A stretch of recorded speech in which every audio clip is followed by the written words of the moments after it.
Hello friends, स्वागत है आपके टू चैनल मॉर्निंग टुडे टारगेट में। आज हम आपके लिए लेके आए हैं सीटेट के सीडीपी के प्रीवियस ईयर क्वेश्चन पेपर, जो आपके आने वाले एग्जाम के लिए काफ़ी ज़्यादा इंपॉर्टेंट है। तो जितने पीवाईक्यू क्वेश्चन है सभी आपको इसी चैनल के माध्यम से कराने वाले हैं। तो जो लोग नए होंगे वह सब्सक्राइब कर लीजिएगा, जिससे जो भी मेरी क्लासेस होगी सारी क्लासेस आपको मिलती रहेगी। तो चलते हैं क्वेश्चन पे, और डेली अपनी तैयारी को अभी से करते रहिए, क्योंकि नोटिफिकेशन आपको कभी भी देखने को मिल सकता है, इसलिए अभी से तैयार हो जाइए। तो चलते हैं क्वेश्चन पे। पहला है, एक शिक्षक को ज्ञान होना चाहिए। तो कैसा होना चाहिए एक शिक्षक को ज्ञान, तो बताइएगा। पहला है अध्यापन विषय का, दूसरा है बाल मनोविज्ञान का, तीसरा है शिक्षा संहिता का, चौथा ऑप्शन हो जाएगा अध्यापन विषय एवं बाल मनोविज्ञान का। तो इसका राइट आंसर यहाँ पे 4 ऑप्शन सही हो जाएगा। एक शिक्षक को अध्यापन विषय एवं बाल मनोविज्ञान दोनों का ज्ञान होना चाहिए, इसलिए इसका करेक्ट आंसर यहाँ पे 4 ऑप्शन सही हो जाएगा। नेक्स्ट क्वेश्चन है, डैश को एक अभिप्रेरित शिक्षण का संकेतक माना जाता है। तो किसे एक अभिप्रेरित शिक्षण का संकेतक माना जाता है, तो बताइएगा।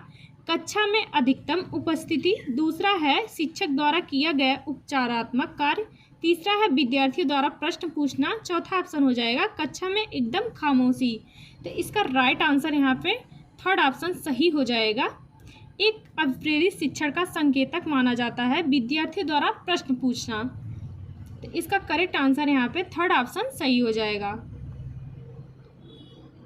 नेक्स्ट क्वेश्चन है, जब बच्चा कार्य करते हुए उबने लगता है तो यह इस बात का संकेत है कि बच्चे को अनुशासित करने की ज़रूरत है। दूसरा है संभवतः कार्य यांत्रिक रूप से बार बार हो रहा है। तीसरा है बच्चा बुद्धिमान नहीं है। चौथा ऑप्शन हो जाएगा बच्चे में सीखने की योग्यता नहीं है।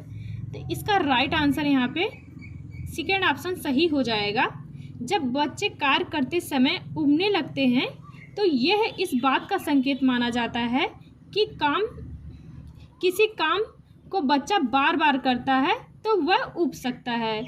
यह इसलिए होता है क्योंकि कार्य दोहरादार और नीरस हो जाता है, जिससे क्या होता है बच्चे की रुचि उस कार्य के लिए कम हो जाती है। तो इसलिए इसका राइट आंसर यहाँ पे 2nd ऑप्शन सही हो जाएगा। नेक्स्ट क्वेश्चन है, एक शिक्षिका पाठ्य पुस्तक और फल सब्जियों के कुछ चित्रों का प्रयोग करती है और अपने विद्यार्थियों से चर्चा करती है। विद्यार्थी इस जानकारी को अपने पूर्व ज्ञान से जोड़ते हैं और पोषण की संकल्पना को सिखाते हैं। यह उपागम डैश पर आधारित है। तो बताइएगा ज्ञान के निर्माण में। दूसरा है अधिगम के शास्त्रीय अनुबंधन, तीसरा है पुनर्बलन के सिद्धांत, चौथा ऑप्शन हो जाएगा अधिगम के सक्रिय अनुबंधन। तो इसका राइट आंसर यहाँ पे 1st ऑप्शन सही हो जाएगा, ज्ञान के निर्माण में। जब एक शिक्षिका पाठ्य वस्तु और चित्रों का उपयोग करके छात्रों को पोषण की अवधारणा सिखाती है तो यह बच्चों को उनके पूर्व ज्ञान से जोड़कर ज्ञान का निर्माण करने में मदद करती है, इसलिए इसका राइट आंसर यहाँ पे 1st ऑप्शन सही हो जाएगा। नेक्स्ट क्वेश्चन है, अपनी कक्षा के एक विद्यार्थी की प्रवृत्ति को यदि शिक्षक बदलना चाहता है तो उसे क्या करना चाहिए। तो विद्यार्थी के साथ कड़ाई से पेश आना होगा। दूसरा है कक्षा के अन्य विद्यार्थियों को उनसे ना जानने योग्य दूरी रखने के लिए कहना होगा। तीसरा है उनके समूह के सभी सदस्यों की प्रवृत्ति बदलनी होगी। चौथा ऑप्शन हो जाएगा विद्यार्थियों को पढ़ने के लिए प्रेरित करना होगा। तो इसका राइट आंसर यहाँ पे हो जाएगा 4 ऑप्शन सही हो जाएगा, विद्यार्थियों को पढ़ने के लिए प्रेरित करना होगा। नेक्स्ट क्वेश्चन है, मानव बुद्धि एवं विकास की समझ शिक्षक को डैश योग्य बनाती है। तो मानव बुद्धि एवं विकास की समझ शिक्षक को किस योग्य बनाती है, तो बताइएगा। पहला है निरपेक्ष रूप से अपने शिक्षण अभ्यास, दूसरा है शिक्षण के समय शिक्षार्थियों के संवेगों पर नियंत्रण बनाए रखना, तीसरा विविध शिक्षार्थियों के शिक्षण के बारे में स्पष्टता, चौथा ऑप्शन हो जाएगा शिक्षार्थियों को यह बताना कि वे अपनी जीवन को कैसे सुधार सकते हैं। इसका राइट आंसर यहाँ पे 3rd ऑप्शन सही हो जाएगा, विविध शिक्षार्थियों के शिक्षण के बारे में स्पष्टता। मानव बुद्धि एवं विकास की समझ शिक्षक को विविध बच्चों के शिक्षण के बारे में स्पष्टता प्रदान करती है। तो इसका राइट आंसर यहाँ पे थर्ड ऑप्शन सही हो जाएगा। नेक्स्ट क्वेश्चन है, एक पीटी शिक्षक क्रिकेट के खेल में अपनी शिक्षार्थियों के क्षेत्रफल को सुधारना चाहता है। निम्न में से कौन सी युक्ति शिक्षार्थियों को अपना लक्ष्य प्राप्त करने में सर्वाधिक सहायक है? तो बताएगा, पहला है शिक्षार्थियों को क्षेत्रफल का अधिक अभ्यास करवाना। दूसरा है शिक्षार्थियों को यह बताना कि क्षेत्रफल सीखना उनके लिए किस प्रकार का महत्वपूर्ण है।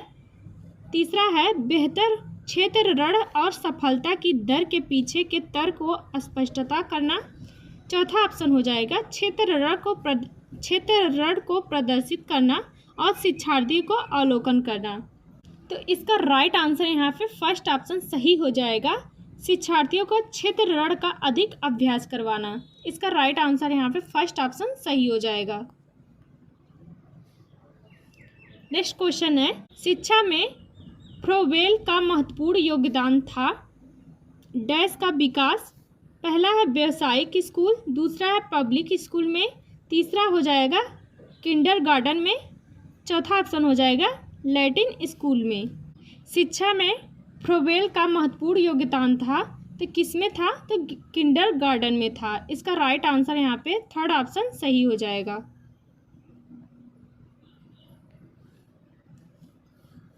नेक्स्ट क्वेश्चन है, विद्यालय से विद्यार्थियों के भाग जाने का क्या कारण है? तो बताइएगा, पहला है कक्षा शिक्षण में रुचि का अभाव, दूसरा है विद्यार्थियों के अध्ययन में रुचि का अभाव, तीसरा हो जाएगा विद्यार्थियों को दंड नहीं देना, चौथा ऑप्शन हो जाएगा समस्या के प्रति शिक्षकों की निर्दय अभिवृत्ति। तो विद्यालय से विद्यार्थियों के भाग जाने का क्या कारण होता है? तो कक्षा में शिक्षण में रुचि का अभाव होता है। तो इसका राइट आंसर यहाँ पे फर्स्ट ऑप्शन सही हो जाएगा। नेक्स्ट क्वेश्चन है, एक शिक्षिका अपने शिक्षार्थियों को सदैव इस रूप में सहायता करती है कि वे एक विशेष क्षेत्र से प्राप्त ज्ञान को दूसरे विशेष क्षेत्र के ज्ञान के साथ जोड़ सके। इससे डैश को बढ़ावा मिलता है।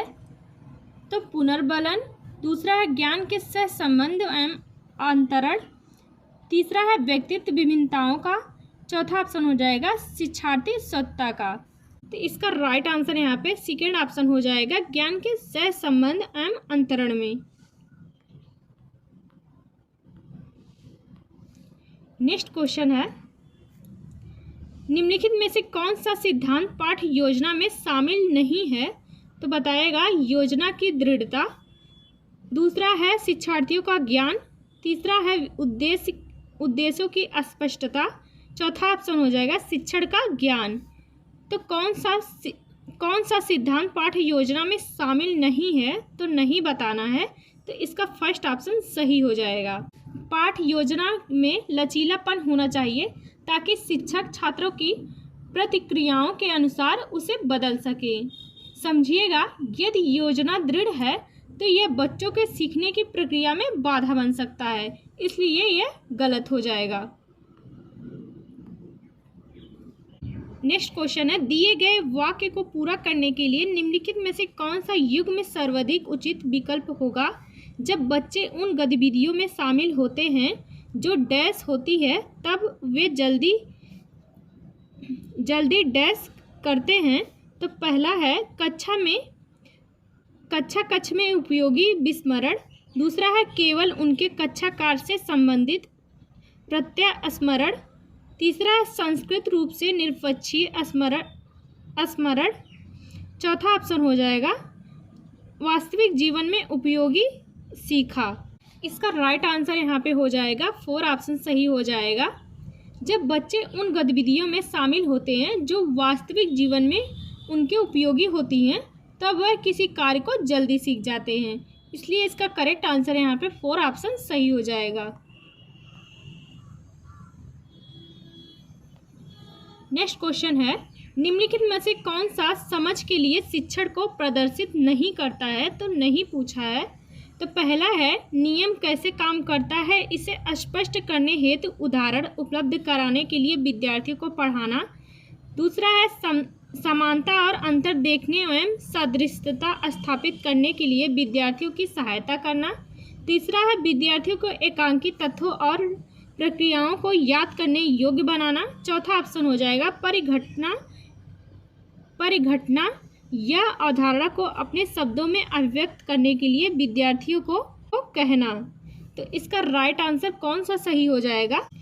इसका राइट आंसर यहाँ पे थर्ड ऑप्शन सही हो जाएगा, जो गलत पूछा है। समझ के लिए शिक्षण का अर्थ होता है छात्रों को उनके विचार और सिद्धांतों को गहराई से समझने में मदद करना, ना कि केवल जानकारी को याद करना।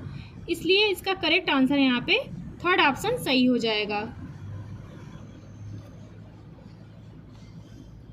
नेक्स्ट क्वेश्चन है, शिक्षार्थी जो पहले सीख चुके हैं उनकी पुनरावृत्ति और प्रत्यास्मरण में शिक्षार्थियों की मदद करना महत्वपूर्ण है, क्योंकि नई जानकारी को पूर्व जानकारी से जोड़ना सीखने को समृद्ध बनाता है।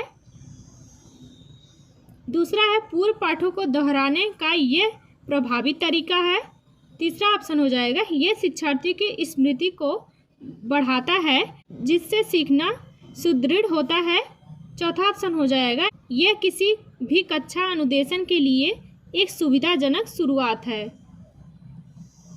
तो इसका राइट आंसर यहाँ पे फर्स्ट ऑप्शन सही हो जाएगा।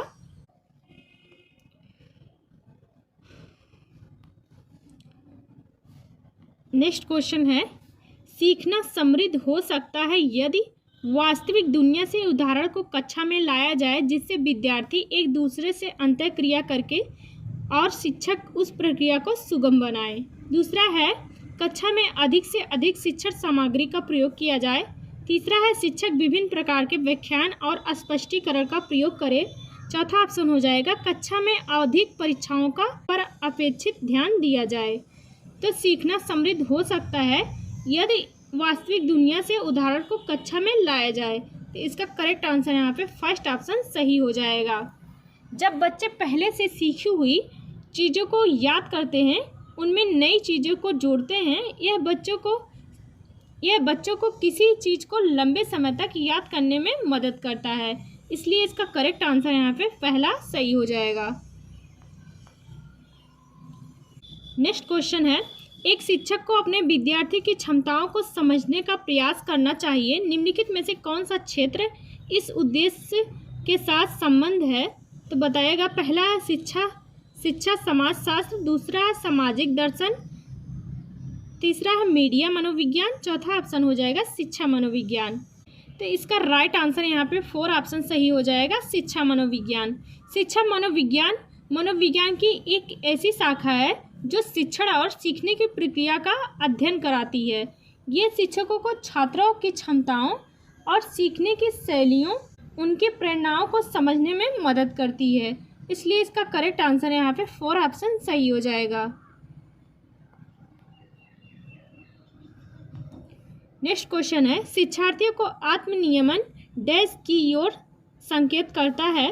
पहला है विद्यार्थियों के व्यवहार के लिए विनियम बनाना, दूसरा है विद्यार्थी निकाय द्वारा बनाए गए नियम विनियम, तीसरा है स्वयं अनुशासन और नियंत्रण, चौथा ऑप्शन हो जाएगा अपने सीखने का स्वयं पर्यवेक्षण करने की योग्यता।